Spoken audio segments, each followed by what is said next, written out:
Mobile দিয়ে cartoon video তৈরি সিরিজের প্রথম ক্লাসে আপনাকে স্বাগত। আজকের ক্লাসটি খুবই গুরুত্বপূর্ণ, কারণ আজকে আমরা এমন একটি অ্যাপসের কাজ শিখাবো যা মোবাইল দিয়ে কার্টুন তৈরিতে ক্যারেক্টার এবং ব্যাকগ্রাউন্ড ডিজাইনের জন্য খুবই প্রয়োজন। যারা মোবাইল দিয়ে কার্টুন ভিডিও বানানো শিখতে চান তারা এই চ্যানেলটি সাবস্ক্রাইব করে রাখতে পারেন, কারণ এই চ্যানেলে আমরা একটি সিরিজ চালু করেছি যেখানে ধাপে ধাপে মোবাইল দিয়ে কার্টুন তৈরি শিখাবো। আজকের ক্লাসে আমরা শিখাবো আইবিস পেইন্টের টুলস পরিচিতি। এটি মোবাইল দিয়ে কার্টুন তৈরির ব্যাকগ্রাউন্ড এবং ক্যারেক্টার ডিজাইনে খুবই প্রয়োজন। আজকের ভিডিওটি একটু স্কিপ করবেন না, কারণ আজকের ক্লাসটি ঠিকমতো না বুঝতে পারলে আপনি মোবাইল দিয়ে কার্টুন ভিডিও বানাতে পারবেন না। প্রথমে আমরা আইবিস এক্স পেইন্টে প্রবেশ করলাম। এখন এখান থেকে মাই গ্যালারিতে ক্লিক করলাম, তারপর নিচে বাম পাশে প্লাসে ক্লিক করলাম।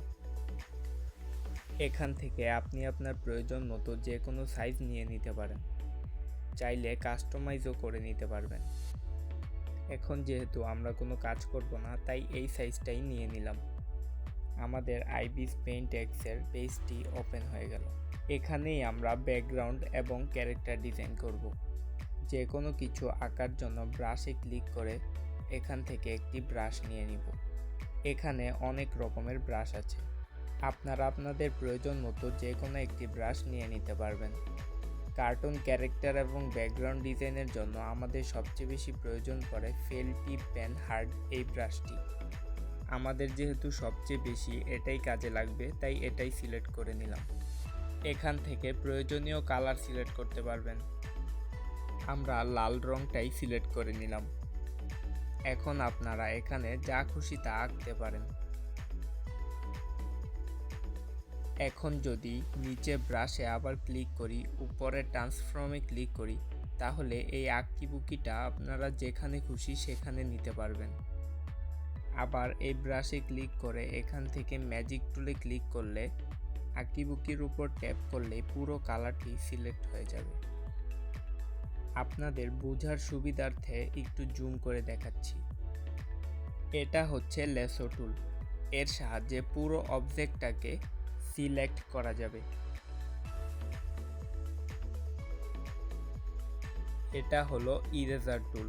এর সাহায্যে সকল অবজেক্টকে মুছে ফেলা যায়। এখন দেখাবো বাকেট টুলের কাজ। এটা সিলেক্ট করে যে কোনো অবজেক্টের ভিতর কালার ফিল আপ করতে এটা কাজে লাগে। আমাদের কাজের জন্য এই টুলগুলোই যথেষ্ট, আর কোনো টুল এত বেশি প্রয়োজনীয় না। যদি প্রয়োজন পড়ে ডিজাইনের ক্লাসে দেখিয়ে দিব। এখন আমরা লেয়ার প্যানেলের কাজ দেখাবো। এখানে প্লাসে ক্লিক করলে নতুন একটি লেয়ার তৈরি হবে। এটাতে ক্লিক করলে যে কোনো অবজেক্ট এপিট ওপিট করা যাবে। এর মধ্যে ক্লিক করলে যে কোনো অবজেক্ট উপরে নিচে হয়ে যাবে। এই প্লাসে ক্লিক করে ডুপ্লিকেটে ক্লিক করলে যে কোনো লেয়ার ডুপ্লিকেট হয়ে যাবে। এর মধ্যে আর কিছু তেমন কাজে লাগে না, যদি প্রয়োজন পড়ে তখন দেখিয়ে দিব। ক্যামেরার মতো দেখতে এই অপশনে ক্লিক করলে আপনার গ্যালারি ওপেন হয়ে যাবে। গ্যালারিতে থাকা যে কোনো অবজেক্টকে এখান থেকে নিয়ে আসতে পারবেন।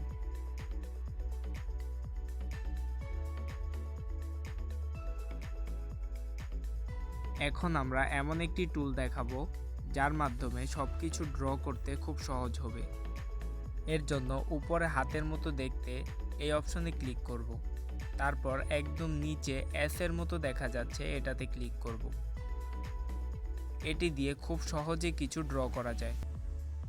এখন আপনারা তেমন ভালোভাবে এটা বুঝতে পারবেন না, যখন কাজ শিখাবো তখন ঠিকই বুঝবেন। এই তো আমাদের আইবিস পেইন্ট এক্সের টুলস পরিচিতি। আপনাদের কারো কিছু বুঝতে অসুবিধা হলে অবশ্যই কমেন্ট করুন। আর আমাদের একটি ফেসবুক গ্রুপ আছে, সেখানে জয়েন করতে পারেন। গ্রুপের লিংক এই ভিডিওর ডেসক্রিপশনে দিয়ে দিব। মোবাইল দিয়ে কার্টুন ভিডিও তৈরির পুরো সিরিজটি দেখতে চ্যানেলটি সাবস্ক্রাইব করে রাখুন, কারণ পরবর্তী ভিডিওতেই আমরা আস্তে আস্তে শিখাবো কিভাবে মোবাইল দিয়ে প্রফেশনাল কার্টুন ভিডিও তৈরি করবেন। আজকের ভিডিওটি এই পর্যন্তই। ধন্যবাদ।